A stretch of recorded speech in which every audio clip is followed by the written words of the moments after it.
This is Laurie Matthew. She's a victim and survivor of satanic ritual abuse who's been awarded for her work with other victims and survivors. In 2002, she wrote a book called Where Angels Fear, which demystifies ritual abuse with particular reference to the Dundee area of Scotland, which is where she works. In this episode of our series on satanic ritual abuse in the UK and Scotland, we're going to be reading from pages 72 to 74 of Where Angels Fear, as survivors have shared very specific details of where their abuse was perpetrated in the Dundee area. The purpose of this video is to demonstrate that satanic ritual abuse is, and has been for a very long time, a very real problem for Scotland and the UK in general, no matter what the so-called experts say. But first, Laurie writes in her introduction, "This book is dedicated to the many unknown and unrecorded child victims of ritual abuse. It is for those countless children who never knew life, love or hope, those who were never allowed to draw first breath, those who knew only a brief life of too long suffering, and those who never knew anything other than pain and abuse." One key theme that emerges from Laurie's book is the very prevalence of ritual abuse. It's been going on under our noses for centuries in locations familiar to us. One of the main reasons for this is that survivors have not been believed. But as more and more is coming out at the moment about the extent of satanic ritual abuse, about paedophilia and the extent of paedophilia and ritual abuse in high places, it is time for us to start believing them. Trust me, it is time. But first, a little orientation. Here is the United Kingdom, and we're going to zoom in here to look at Dundee. I want you to note as well the proximity of Aberdeen here. Aberdeen is actually around 65 miles away from Dundee. It's a very short drive, and we're having reports of satanic ritual abuse in Aberdeen as well. So historically we know about Dundee, and that's what we're going to be looking at in this video, but bear in mind how close it is and some of the villages we're going to be looking at to Aberdeen. Laurie starts off on page 72 highlighting the Freemasonic connection to some of these abusive groups. However, I must refer you to our disclaimer at the beginning of this video. The images we're using are of general lodges in the area and in the areas that Laurie mentions. We don't know whether abuse took place at any of these locations specifically. Survivors have reported several specific lodges and clubs which have been used in and around Dundee, Perth, Arbroath and Montrose. Laurie then goes on to say that survivors have recalled in great detail several Dundee churches and church halls, particularly in the West End and on housing estates, that were used for abuse and the specific purpose of desecrating and demeaning Christianity.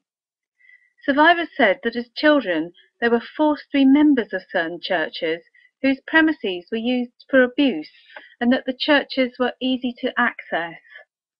But Dundee's West End is not the only affluent area mentioned by survivors. Some survivors have, in the past, named an area round Dalclaver House in Dundee as being extensively used by abusive groups that they were involved with.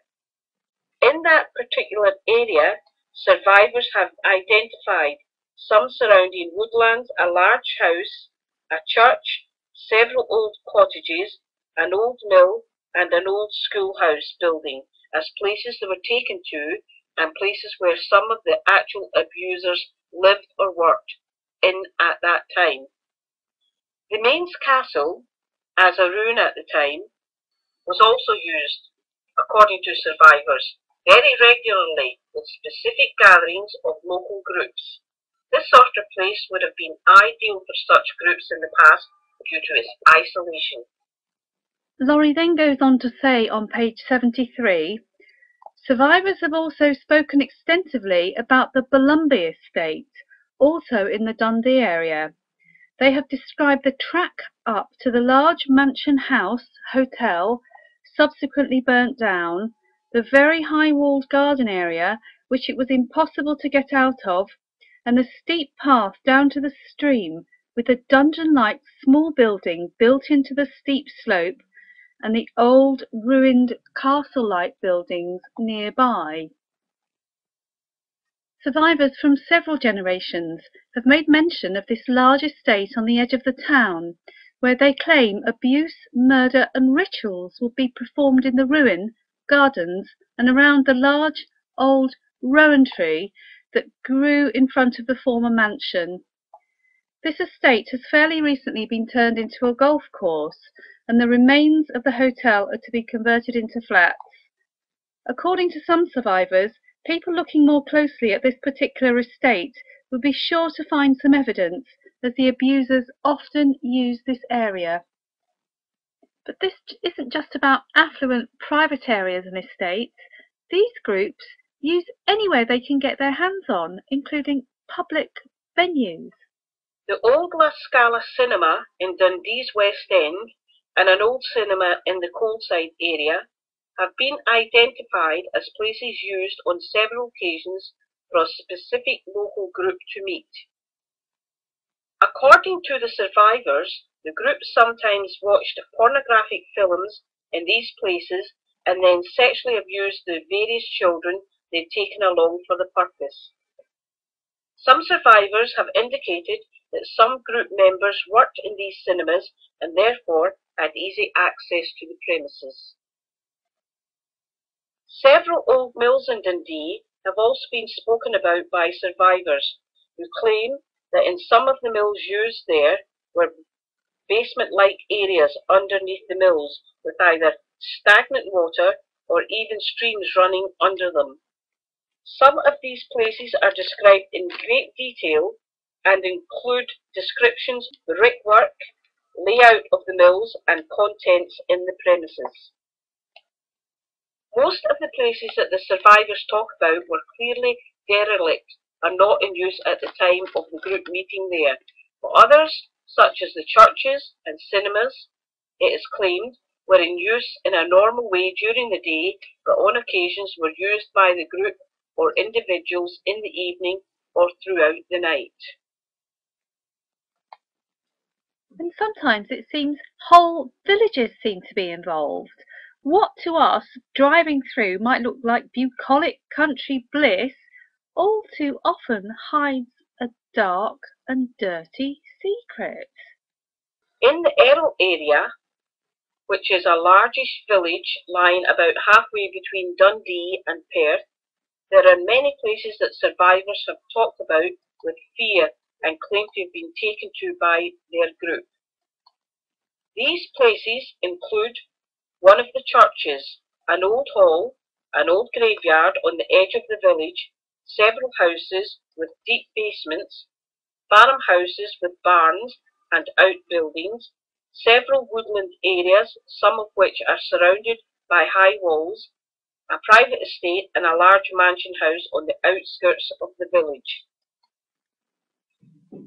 Close by Perth lies Canoe Hill, which is the large, steep hill with woodlands and ancient ruins at the top.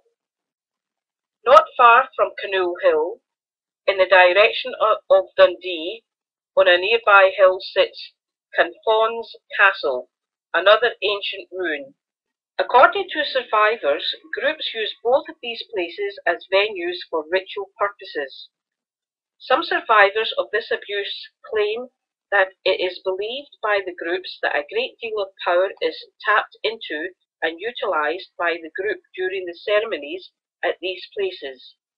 It is often claimed and taught by groups that these types of places are sacred and power is inherent and stronger in certain areas due to the presence of particular ley lines and a very ancient power which resides there. This is common knowledge amongst some. In this short video, an expert investigator discusses Creef's ley lines. Creef's a town not far from Perth. During my research into the ley lines around the market town of Creef, Perthshire, Scotland, I discovered that many ancient burial grounds were accurately placed above geological fault lines. Our ancestors placed their dead on top of geological anomalies. Here are just three: Octatyre Mausoleum, Comrie Church, Maunee Church. In Perthshire, a large rural area, survivors have spoken about large houses in Perth City itself, mansions on the edge of town, farmhouses with outbuildings, the Bridge of Erne area, the Balmano area, the Murthly area, the Blairgowrie area, and several private estates, all being used by the groups at various times of the year. Caravan parks in all areas have also had their fair share of mention by survivors.